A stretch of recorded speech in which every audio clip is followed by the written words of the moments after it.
In this chapter student we will learn about the force work and energy।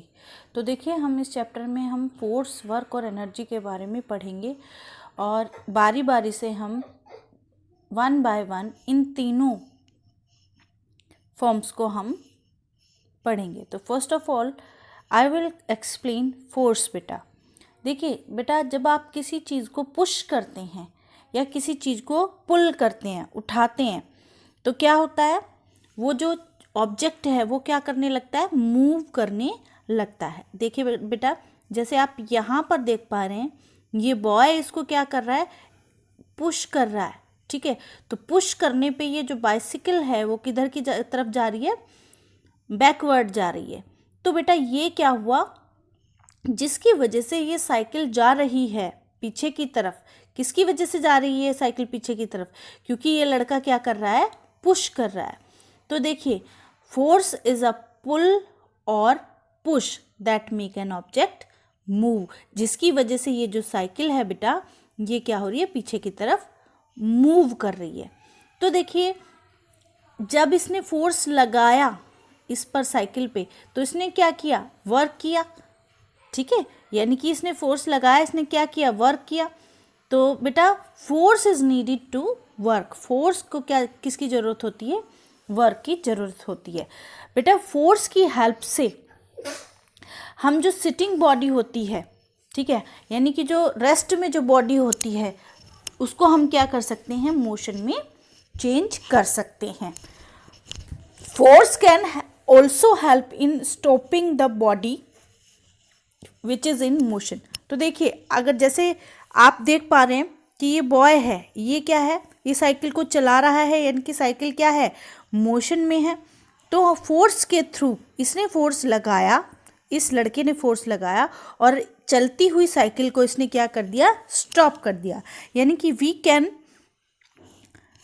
Use, यानी कि we can help stopping the body which is in motion. तो जो body motion में है उसको हम stop भी कर सकते हैं। ठीक है, तो देखिए जब कोई ऑब्जेक्ट क्या होता है, ट्विस्टेड होता है, जैसे इस बॉय ने इसको रोप को क्या किया हुआ, ट्विस्टेड किया हुआ, तब भी आप कहेंगे कि फोर्स लगाया जा रहा है।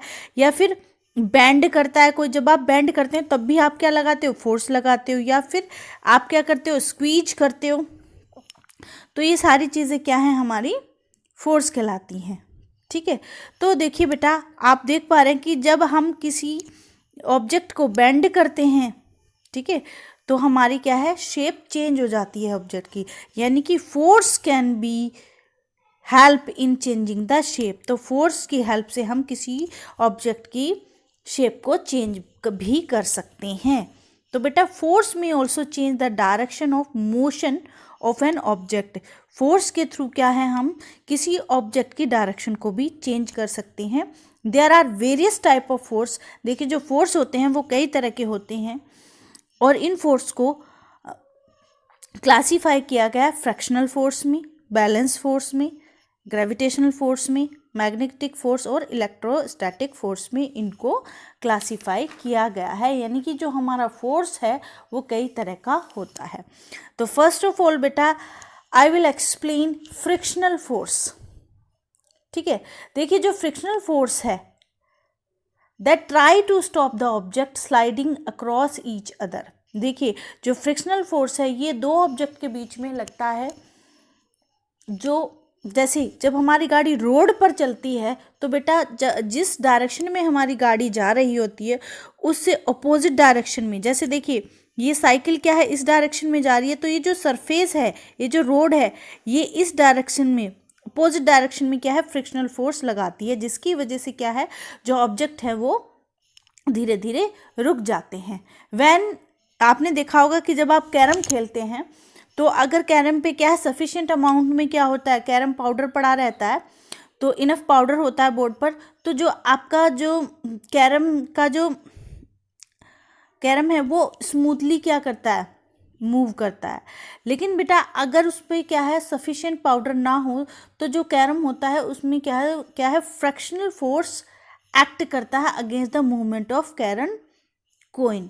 तो कैरन जो कॉइन है उसके अगेंस्ट एक फ्रिक्शनल फोर्स काम करता है, जिसकी वजह से क्या होता है कि जो आपका कैरम है वो ज़्यादा दूर तक नहीं जा पाता। तो इसी फोर्स को हम क्या कहते हैं, फ्रिक्शनल फोर्स कहते हैं।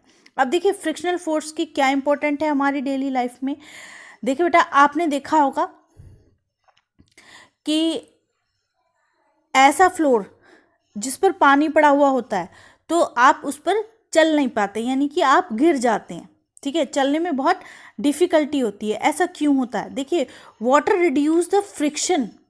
वाटर जो फ्रिक्शन फोर्स लगता है सरफेस और हमारे पैरों के बीच में, उसको क्या कर देता है, कम कर देता है, जिसकी वजह से क्या है, अगर आप तेज चलते हो या भागते हो तो you will slip and fall, आप गिर जाओगे। ठीक है, स्लिप हो जाओगे। ऐसे ही बेटा आपने देखा होगा जो आपके शूज़ के जो सोल होते हैं वो स्मूथ नहीं होते, बट कैसे होते हैं, रफ होते हैं। ठीक है, तो देखिएगा बेटा, जैसे कि आप जो हमारे शूज़ होते हैं वो कैसे होते हैं, रफ होते हैं।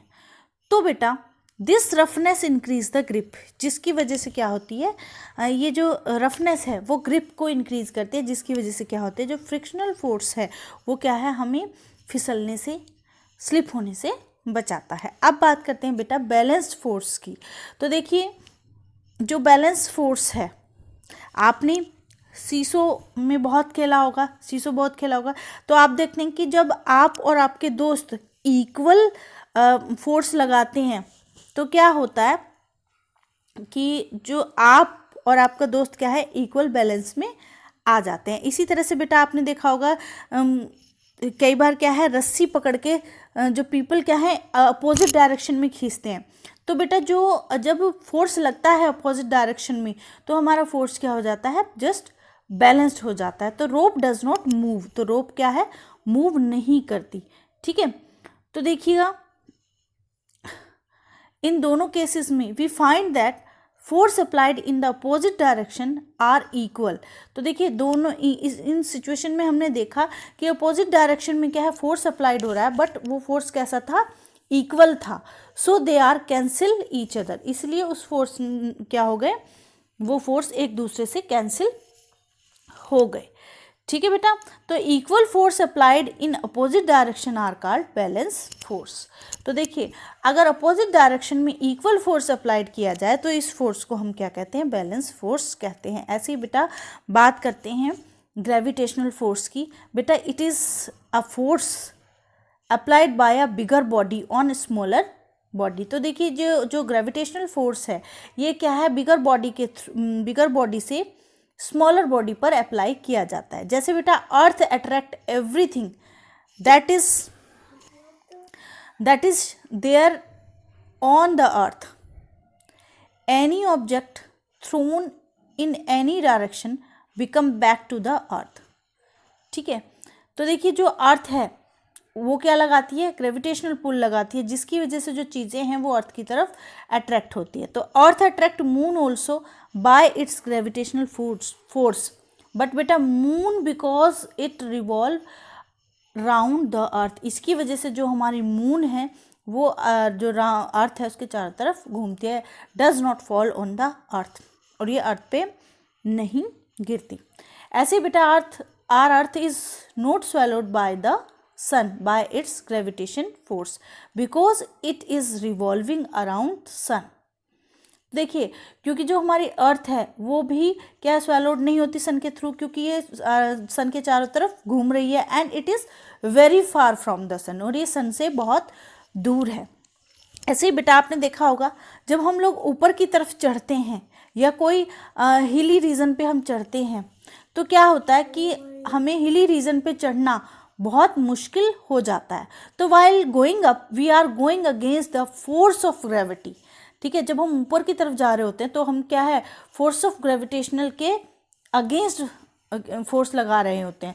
So we have to apply greater force to go away from the centre of the earth. तो देखिए हमें ऊपर जाने के लिए क्या है, ग्रेटर फोर्स को अप्लाई करना पड़ता है। तो बेटा while coming down force of gravity draws as to centre of the earth. तो देखिए जब हम ऊपर की तरफ जाते हैं, जब हम नीचे की तरफ आते हैं तो ग्रेविटेशनल फोर्स हमें क्या है, नीचे की तरफ, सेंटर के नीचे की तरफ खींचता है। इसीलिए बेटा it is easy to come down, इसलिए नीचे आना बहुत आसान होता है।